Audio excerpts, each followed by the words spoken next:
Do you know what's the best financial tool humans have ever invented? Passive income. The ability to let your money work for you. And one of the best places to do that is the stock market. While there are a lot of good retail investors, there is a good number of beginners who try to predict future stock prices by looking at charts. If this is how the chart was moving, then this is what should happen. If it has been growing for the past few months, then it should keep growing for the next 3 months. Whatever the argument is, we have to understand that stocks are not lottery tickets to gamble with. Behind every single stock, there is a company that manufactures something, builds something, or provides a certain service.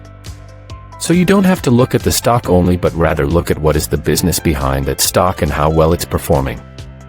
I know that sometimes it might get a bit difficult because there could be so much news around some stocks that you don't even care about the business as long as the stock price seems like it's growing. That's why here in this video, I want to share with you how to take your investing skills to another level. Hello viewers. Steven here, and I welcome you to this channel where we talk about investing, business, and finance. If you are new here, welcome, and why not hit that subscribe button and join our community. And as always guys, give this video a thumbs up for that YouTube algorithm. Now, let's get into it. I am not going to talk about the basics of investing because we have covered that in previous videos. I will assume that you already know what the stock market is, you have traded some stocks, and now you are looking to improve your investing skills. You want to be a little more professional. So here are the 5 things that if you understand and follow, you are going to become a far better investor. Number 1. Understand how the market moves. Timing the market is impossible, and whoever tried has failed miserably. That's why long-term investors have always emerged victorious and made most of the money. However, the market doesn't just move up and down randomly. The stock market dates back to the beginning of the 17th century when in 1611, the Dutch East India Company decided to sell its stocks to the public, and since then, the market has developed enormously. So the market follows certain patterns and rules. If this is what the government does, that's how the market reacts. So if you understand these patterns, you might be able to predict the market to a certain extent. When the economy slows, consumers buy less, which means corporate profits fall, and stock prices decline. That's when investors prefer the regular interest payments guaranteed by bonds. That's why bond yields rise.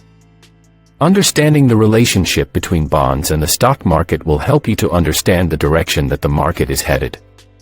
But that's just one of many factors that influence the market. Take, for example, fiscal policy. When the government regulates the spending and tax policies to influence the economy, especially macroeconomic conditions, such as aggregate demand, employment, inflation, and economic growth, which will end up influencing the stock market overall. Lowering taxes will make corporations more profitable, for example, since now they can keep a bigger chunk of their profits, therefore, their stock prices will rise. However, the government doesn't randomly raise or lower taxes but instead follows policies to keep the economy stable. There is also a monetary policy where the Fed controls the supply of money in the market by either adjusting interest rates or printing money. And each of these policies influences the market in different ways. So if you want to become a slightly more professional investor, understand these concepts. Find out to what extent they influence the market. You won't be looking at stocks as some numbers on the screen of your smartphone, but you will have a broader idea of how the market is actually performing and not what random YouTubers say on YouTube like myself. That's why they will always tell you that this is not financial advice, and everything that's said in this video is for educational purposes. Number 2. Learn how to read financial statements. I am really grateful that apps like Robinhood or Webull have democratized investing. Anyone can now invest in almost any company from the comfort of his couch as long as you have a smartphone, even if it is a $100 smartphone. No offense, but most of these retail investors don't look at a stock as a company but as a name that triggers the news, which makes their financial decisions quite irrational. Remember, the purpose of any company is to make money. That's the most important thing that matters. So if you want to know if a certain company is a good investment or not, you have to read its financial statements. If you are investing in a certain company without analyzing its financial statements, you are gambling. I know that I might get criticized for saying this, but that's the truth. A certain company might hit the headlines for developing a technology that will make us immortal, for example, but after looking at their financial statements, you may find that this company has a lot of debt, it doesn't have enough cash to survive till the end of the year, and its sources of cash flow are drying. The stock price might seem promising looking just at the chart, but looking beyond the chart, you start seeing the real value of that company. However, looking at the financial statement isn't enough if you want to take your investing skills to another level. Number 3. Learn how to do a fundamental analysis. When you go through financial statements, you will realize they have current assets, non-current assets, liabilities, long-term debt, short-term debt, and equity. The company might not have any debt, which might look like a good sign but it's not. If the company is not borrowing enough against its equity, then it might not be taking the best advantage out of its resources. Something might be wrong with this company. So we have metrics such as debt-to-equity ratio, where you divide a company's total liabilities by its equity. The ratio is used to evaluate a company's financial leverage. It is a measure of the degree to which a company is financing its operations through debt versus wholly owned funds. It illustrates a business's ability to cover all outstanding debts in the event of a business downturn. Or we have something called the price-to-earnings ratio that measures the current stock price relative to its EPS or earnings per share. Once you master how to do your fundamental analysis, you will have a much deeper understanding of the company you are looking to invest in, and you will understand how well its performance compares to its competitors. Number 4. Define your strategy.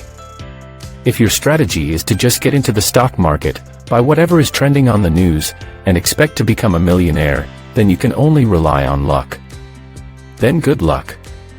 And if you get lucky, you could be making millions of dollars, but luck is not a strategy. That's why don't invest randomly.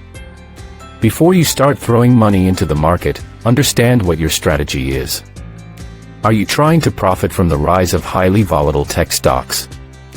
Or maybe you are more into passive income and betting on high dividend stocks.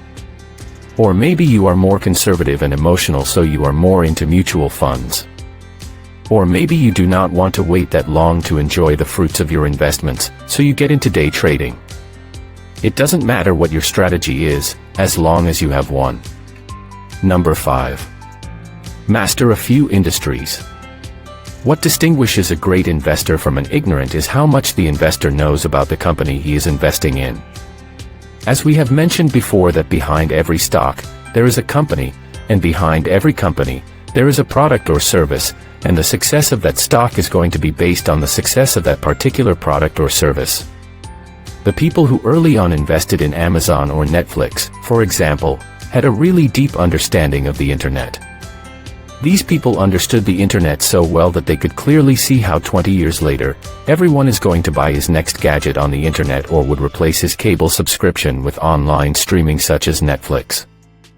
So to find a great opportunity in the market, you have to become an expert in a few industries. It doesn't matter what it is: energy, tech, financial services, whatever. Remember, to make a lot of money you don't have to be right every single time. You have to be right just once. $10,000 or $20,000 investment in Amazon back in the 2000s would have made you a multimillionaire. The same applies to almost everything else, including the cryptos. So if you want to start making great investments, become an expert in a few fields. Anyways, thanks, guys, for watching. This channel is possible because of you. You are the best audience in the world. We will always try our best to make the most interesting and useful videos possible. Thanks for watching, and I'll see you at the next one.